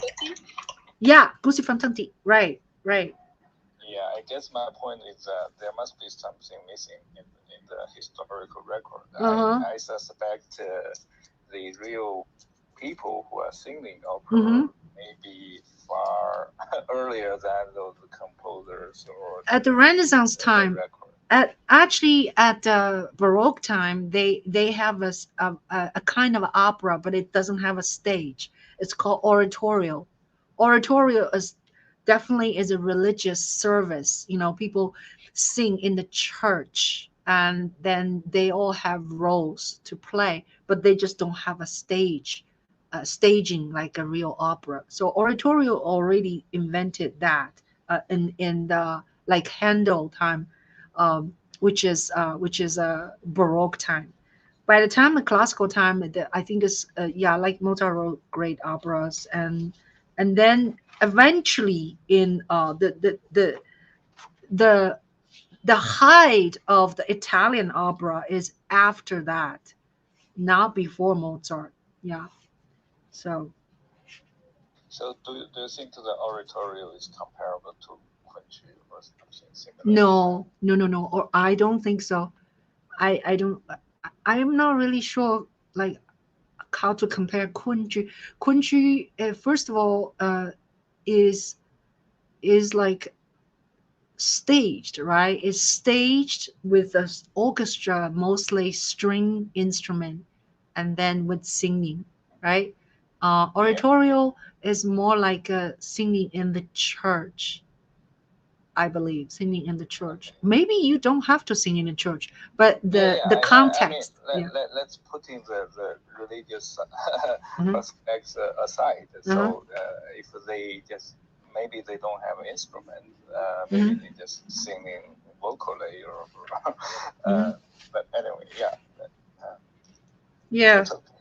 That's okay. Jane, are you going to be here a while? Because I have a little bit of lunch and I can rejoin in 10 or 15 minutes. Oh, okay. Or are you wrapping up? We'll see. I'll send you a link. You can jump on the channel if you want to. I send you a link for YouTube because I am simultaneously talking on YouTube and Clubhouse. Do you understand? Yeah, but where are you sending it to? Like to your email. Oh, email. Okay, cool. Yeah. Okay, I can do that. Okay. Just come back, you know. I don't know when we're gonna close, but come back soon. Okay. Oh, I'll be listening, but okay. I'm not really eating in front of you. you. Go eat. Go eat. Yeah. Thank you. Thank you. All right. So yeah. What is your favorite genre, Frank? Classic. Okay. What is your favorite era? Era. I think basically Mozart, Beethoven, those periods. Mozart, Beethoven. Yeah, I'm purely amateur, just lazy. So no, it's fine. Amateur. I didn't learn any instruments. I have no chance to learn any instrument in my school education or even college. So my first contact with, but I think during my college time, I like to listening to the classical music. Then when I was in Germany, so my professor asked me to learn the German language, and at the same time, my German teacher is also a pianist, and we have lots of exchange between the Chinese music and and the Western music. And, she pushed me a bit to she invited me to many concerts. And, so that's where I get my basics in classical music. Very nice.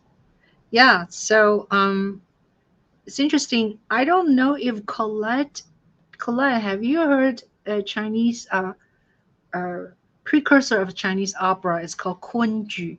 Have you heard of Kunju? No, is that anything to do with like what they were doing in Shenyang? Shenyang? No.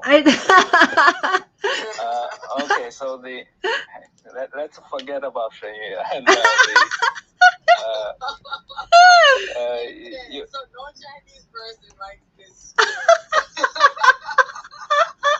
No, because they are fake. They are fake Chinese culture. Okay, what they play is not Chinese culture. So the Kunchi is it's just an opera, like you see the Peking opera. It's just very very old. As I said, I just check out the history. The starting point backs to about 1350. In the year 1350. 1350. Wow. And the real opera, I guess, start even earlier. So that's during the Genghis Khan time. There are many Chinese literati or the talented people. They cannot go into the civil servant system because the Mongolian people doesn't like the Chinese or the ethnic Chinese. And then they basically pour all their talents into arts, especially opera. So there are many great pieces written at that time. And of course, the pieces will be played on stage, I guess, at that time. So that's what I can imagine. I'm playing you something. This is from some kind of a 有点像那种好像有点像那种电视剧上那种春晚那种东西。But anyway, I just found something on YouTube about Chinese kunju. So kunju is the early version of the Peking opera, right? And so what is the different? The one major differentiation is kunju's accompaniment is involves just a string instrument, whereas Peking opera later, and you will hear a lot of percussion instrument and also a lot of fighting scenes, right? So Kunji is very, I guess, more mellow. So I'm gonna show you, and I didn't really watch this one, so we'll see how it goes. Kunji.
Beautiful. Yeah. You see, very interesting. I if I were just listening to this, I could not identify what they're talking about. What do you say? Oh, Frank is on the phone. Yeah, I was going to ask you to explain that type of like a shrill singing, like it's very stylized. Mhm. So, and as you know, Italian opera is also very stylized. Mhm. So if you don't mind giving a brief overview of that style of singing. Well, first of all, looks like I wasn't really reading the text. It seems like some kind of a light theme about flowers, about just the beauty of the scene, and it's not like a tragedy is happening. It's no conflict here, definitely. The way they sing seems like in a special kind of a vocal, like that, whereas Westerner opera, the vocal is much, I think, trained differently. The volume is much big, the opera singers in Western world, and the range is bigger, I would say. The Western opera, and in this Kunju, the accompaniment is pretty much all string instrument, and it's not that complicated compared to Western opera. You would have a full orchestra if you're lucky, and so you'll have much fuller body of the instrumentation behind you. So this, to me, uh, is almost like these two persons singing on stage. Just little what we heard. There was really not much harmony there. They're kind of a one person sing, maybe the other person sing. So it's pretty still mono to me. There was no harmonic structure in it, that I can hear. So yeah, and they're all so heavily made up. So it's very theatrical. It's not real for me. Whereas Western opera, depending on who is directing the production, right?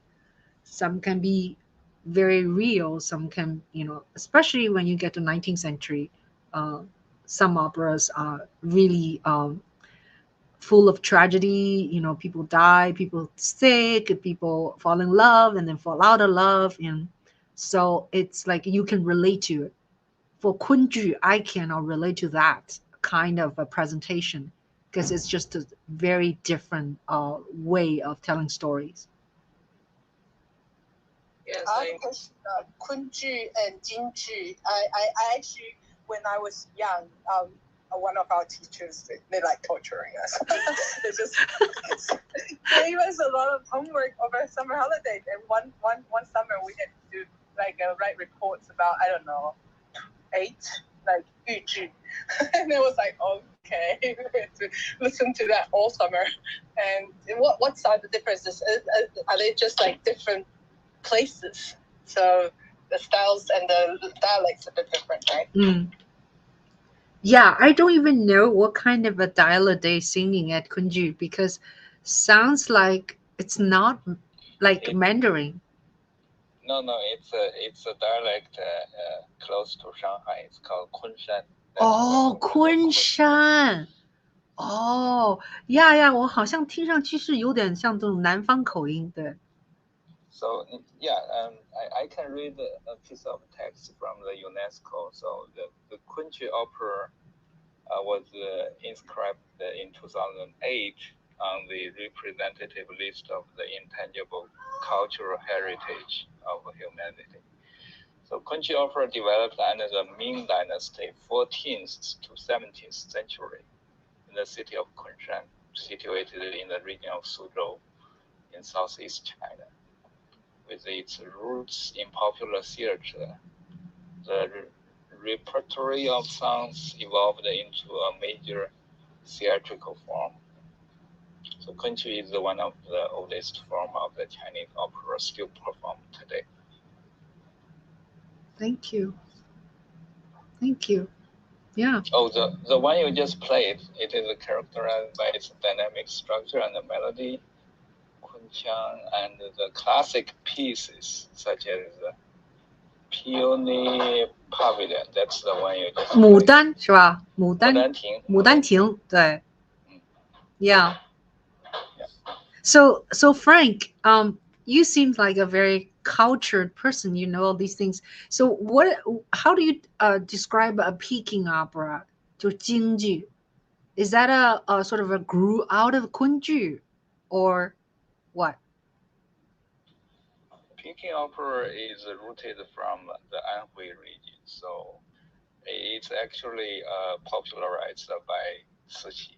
So at that time, because Cixi has no, is relatively uneducated, so he cannot enjoy the poetry or some other things. So he enjoyed to watch opera. So there's a small group of the. Oh, okay. He basically some group of the opera performers. They came from the Anhui province. They went to Peking, and so Cixi was very fond of them, and then it gets very popular in Peking among the nobilities. Yeah. And the differences between Peking opera and kunju is like Peking opera started to have a lot of different roles, right? Remember, I personally, I don't know the tradition of Peking opera. I grew up with the Cultural Revolution and seeing those, Yang Banxi. But as little as I know that like when you audition or when you are picked up, like with very young age, being sort of chosen by the opera troupe or opera company, and they'll say, okay, you have a good body, your body has a like you can feature as a just a kicker, like a 武打, or your voice can sing low, like you are a bass, and then your voice is a high pitched, right? 就唱那种这种老声啊，还是叫什么？就是很高的声音 ，very high pitched. And then so they just train you like that, especially the person who has to fight, and they train you from very, very young age, like 8 years old. And then so yeah, so when you become a member of the opera, it's not like one person can do everything, right?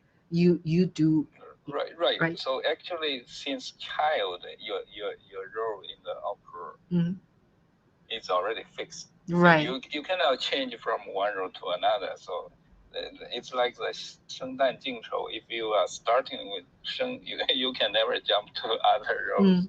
Right. So if you watch that movie 霸王别姬, that's a very good history of how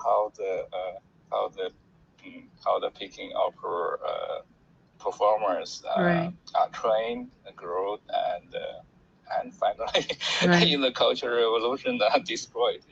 Yeah. 霸王别姬这英文怎么说我忘记了。哦，霸王别姬是一部电影。我知道，英文怎么说啊？英文。英文我不知道。Okay. Maybe Sherry knows. So that in that movie, it's basically featuring two opera performers. Yeah. So in Peking opera, all persons are male. Okay, there are no female. So all persons are male, and even the female characters are played by male. Yeah. So basically, in that movie, so the two performers, they are sort of they are both male, okay, but they are really have some kind of emotion between them. They're lovers. And, yes, at the end, so when the male character, the male character performer, basically from a family with a female, and then this female performer, or the basically she commits suicide on the stage during the Cultural Revolution. Is it Farewell My Concubine? Is that the movie? 霸王别姬 Farewell My Concubine. I don't know the English name. Okay, I'll go get it. I have a DVD, okay? You keep talking. I'll go get it so I can show you.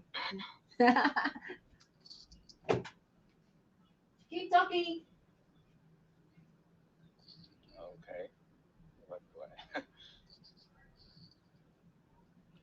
Okay, I can still continue reading this text. So it combines song and recital as well as a complex system of choreographic techniques, acrobatics, and symbolic gestures. The opera features a young male lead, a female lead, and an old man, and various comic roles, all dressed in traditional costumes. Kunchi songs are accompanied by a bamboo flute, a small drum, wooden clappers, gongs, and cymbals, all used to punctuate actions and emotions on stage. Renowned for the virtuosity of its rhythmic patterns,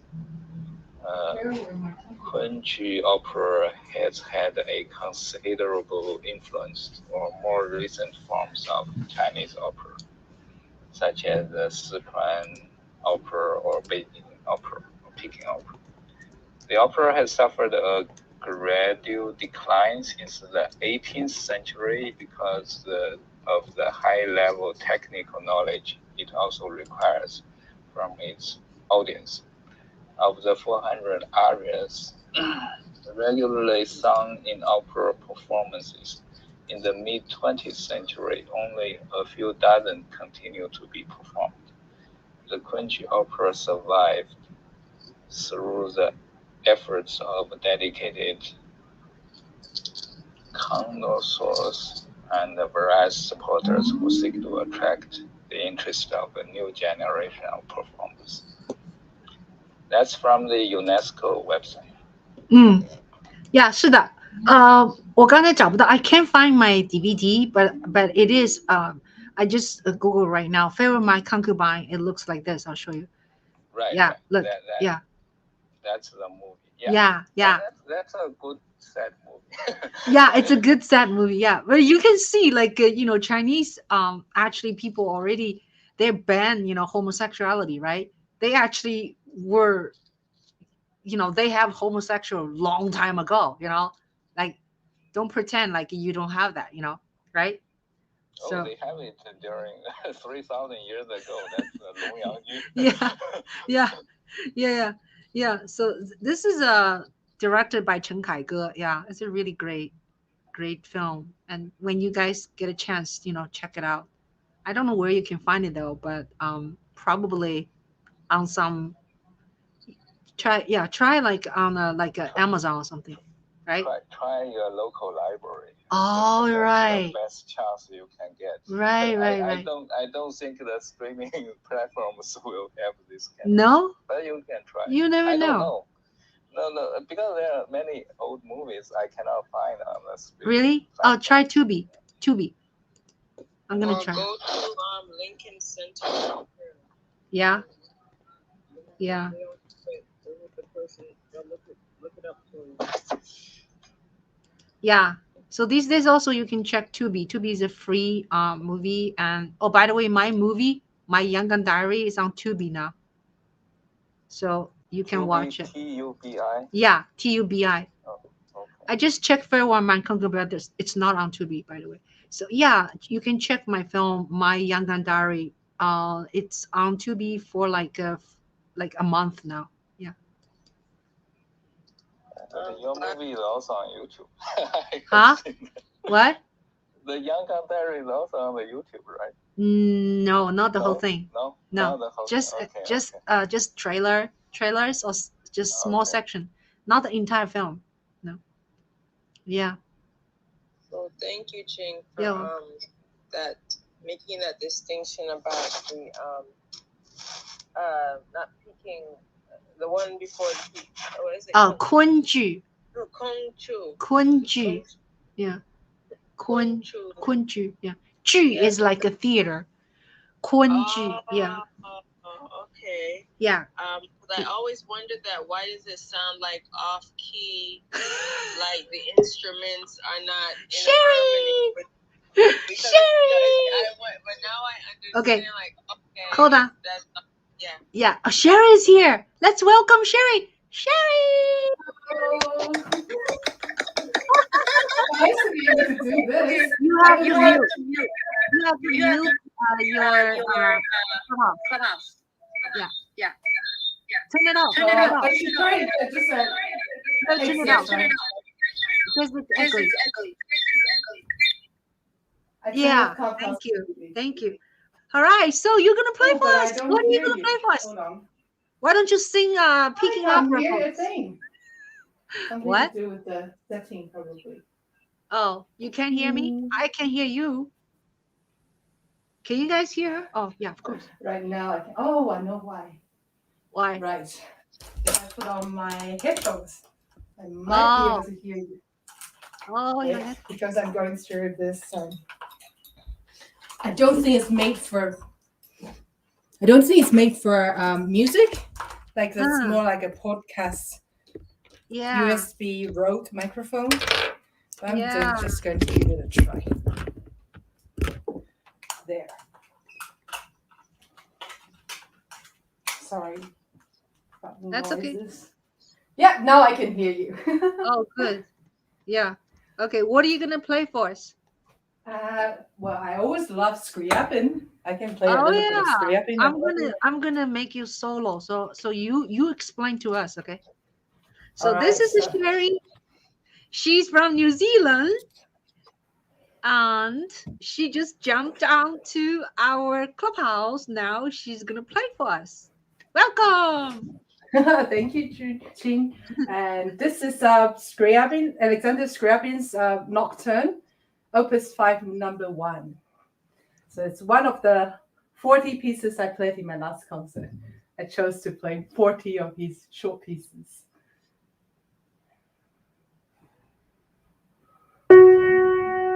Sorry,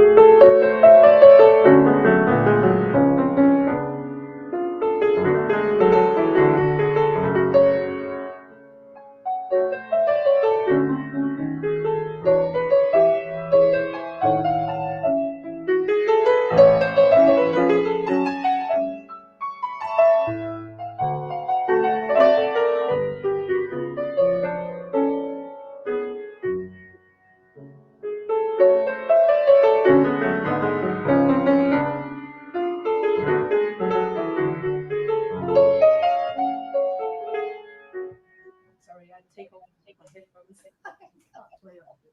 Too high.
Bravo.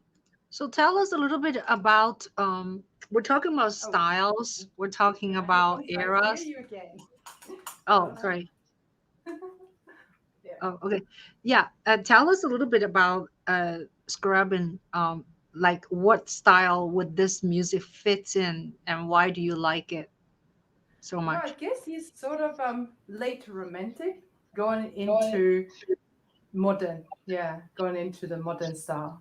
Yeah, he was actually his early works were a lot like Chopin, inspired by Chopin. So there were a lot of preludes and very short pieces. They were like gems. Actually, I just finished my organizing the Scriabin 150 festival like last week, a week ago, and I combined music with poetry, actually specifically haiku, because his music is so short. A lot of it is so short. It's just like haiku, and so there was music, poetry, arts, and theosophy, and synesthesia. Yeah, we had a lot of lecturers talking about synesthesia from different angles. And his music, I don't know, it's just like the colors are wonderful, I think. You can actually taste the music, you can see colors in his music. And I feel it's a lot like jazz. Somehow his harmony is very appealing anyway. But I actually, in my last concert, I played from Opus 2 all the way, well, just selections, but all the way to Opus 74. I think it was his last work. Wow. Yeah, because I had to play. I just gave myself the task of choosing 40 pieces. So quite a few pieces were really new. At least Awesome. 10. Yeah. I just learned them from my concerts. But it's really, really great. I mean, I can probably play like 74 for you. So this one was Opus 5, one of his earlier works. But Opus 74 sounded like completely different. And at the end of the concert, I played an encore by Vaughan Williams. Did you know the connection with Vaughan Williams? Vaughan Williams is an Englishman. Yeah, he's actually, I think he was born the same year as Scriabin. So also his 150th birthday this year. Wow. That's why I chose one of my friends pointed that out to me. So now I will. Sherry, do you have a way to adjust your audio? Because from when you play earlier, 声音好像稍微有点爆掉，可不可以弄轻？ okay. Yeah. 稍微轻一点点。我可能拿远一点。I could probably take it further away. Yeah, because it's quite loud. But this piece is actually all very short, very quiet as well, I think. Prelude 74. Okay, I'll play number 4. Yeah, sorry. 爆掉那个我就不知道，因为 I haven't quite got my audio figured out because I've got a mixer, but I've been having problems with one of the mics because they always give me some problem, just not working. Anyway, so this one is Scriabin's Prelude, Opus 74, number 4. I better take this off so I can play.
Beautiful. Thank you. So by this time, he's gone very, very dissonant. Yeah, I hear dissonant. This is nice. Very nice. Yeah. Let me see. If When did he die? When did he die? He died. 7 years ago, they celebrated 100 years since he died. So that was 2015. Oh, so okay. 100 before that. Pretty contemporary. 1915. But he only lived for 43 years. Oh, okay. Yeah, very, very short life. Yeah. But, I hear at one point the first piece I hear a little bit that the Elgar's piece, the Elgar.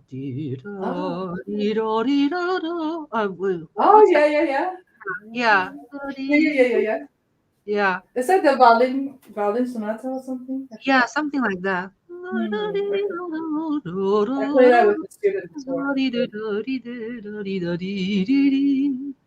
Yeah. Anyway, very beautiful. Very beautiful. But I think he's got influence not just from Chopin, because I think he made a big European tour at some point. So he picked up all these different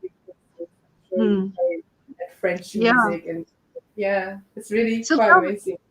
So tell me a little bit what's going on because I often see you give me link of this and that. So what's going on this last 3 months? What have you been doing? Oh, I've been doing a lot of concerts. I used to when I was back in Clubhouse, end of March, that's when I started giving concerts. I gave weekly concerts, always a different program. But I'm a bit nicer to myself these days. I give myself 1 month for a different program. Yeah, because I'm also starting to edit some new poetry journals with Zoe. We started a couple of journals. There's one called Haiku Zoo Journal. So that one is for poets age 20 and under. And Zoe and I, we finished editing the first issue. And we just sent it off to a friend to write an afterword for us. And in that book, Zoe actually wrote her very first book review about a kid's haiku book. So that's pretty amazing. And let's next explain month, Zoe. Zoe is Sherry's daughter. She's what, 9 now? 8. She's still 8. I met her when she was 8. Yeah. Well, that's nice. So, yeah. And did you make some recordings in the studio or something? Not yet. I mean, I have my mixer, but I kept on getting problems. I don't know if it's a mixer problem. I've already returned like 2 Rode microphones because there was something wrong with it. But I've got a third one now. It worked yesterday. I was just exchanged it yesterday, but now it doesn't look like it's working. Yeah, right now when you play, the second one is also it could be my computer. Okay, when you played, the computer会有那个声音。Okay. You know what? I'm going to move it further away. I'm using this one that I used last time. Hold on, I'll show you which one is this one. Yeah, well, I think we did the interview last time. I also used this. I've got all sorts of tangled. Yeah, hold on. Yeah, all sorts of tangled. Colette, do you have any questions? All right, can't see. Are you there, Colette? Yeah. Yes. Sorry. There is Colette is listening. Hold on. I noticed that what year was that composer? What year? What year? So, Sherry. So this year, minus 150. Huh? Oh, this year So, minus 150. So end of 1800s. A little bit of maths for you. End of 1800? No. End of 1800. Oh, okay. Yeah. Oh, end of 1800, and he died 1915. Oh, okay. 1915. Yes.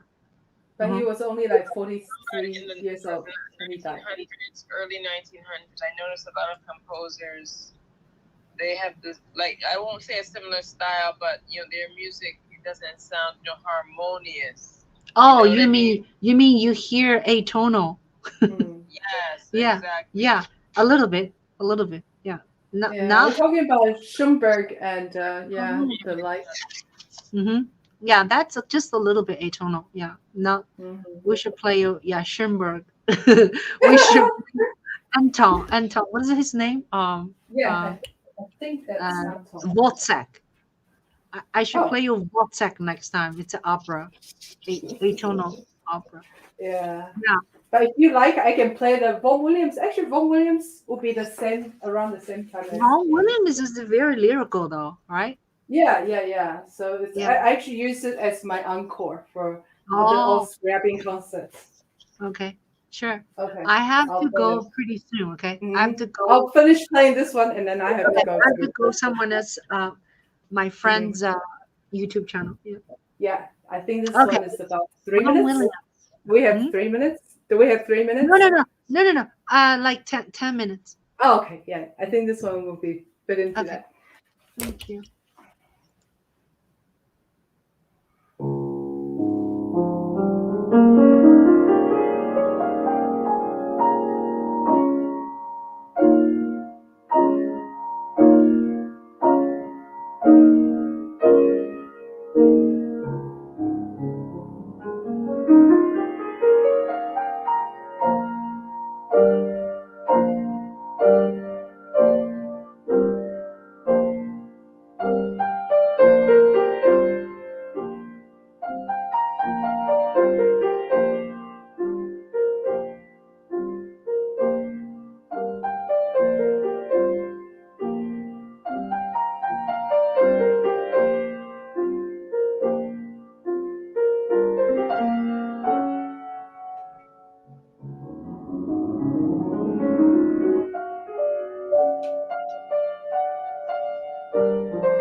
Thank you. Williams, the lake in the mountains. Beautiful. I needed a little bit more warm up. But anyway. Yeah, beautiful. So Thank you. Thank you very much. Yeah. So, all right. yeah, what's your next project? Next project? Oh, there are lots of projects. Next year will be my jazz year. I'm going to learn to improvise and Awesome. compose. Awesome. Because I've written so many pieces of lyrics. Actually, they were inspired by lyrics, and I intend for them to become lyrics as well. There's at least like 40 poems that I want to set to songs. And they were inspired by like a jazz songs or like jazz standards and things like that. And yeah. Wow, that's wonderful. And I hope to write in an interesting way, like melodically and harmony wise. I hope to learn from jazz and actually, yeah. Yeah, So, I think jazz is the scales are very complicated, isn't it? Yeah, I find to play jazz well, you really need to study, you know. Oh yeah. Yeah. It's a big subject, I think. I've seen some people cross over successfully, but there aren't so many classical musicians who can do it very well. Yeah. So I want to try at least. I love Chicoria playing. Yeah. Well, my favorite is actually Bill Evans. So Bill Evans? Oh. Yeah, Bill Evans. Oh, I'll check him out. Yeah, he was actually trained a classical pianist, and then he crossed over. But his harmony is amazing. You should look him up. Okay, Bill Evans. Okay, I'll look into it. Yeah. So thank you so much. I think I've been here for 3 hours now, and a friend of mine has a session every Monday night, so I want to support him. Yeah. So. Thank you for the music and for the education. Thank you. I learned some things I had wondered about for years. So those are now resolved. Thanks, Ching. Thank you, Colette, for being with us. Thank you, Sherry. Thank you, Sherry. Oh, it's so great you're doing this. Really appreciate it. Okay, see you later. Good night. Okay, good night. Good night. So thank you so much, Sherry. Okay. See you soon some other time. Yeah. Next time. Yeah. Okay. I'll join you when I can. Okay. Yeah. Bye. Thank you. Bye-bye. Oh, yeah. Thank you.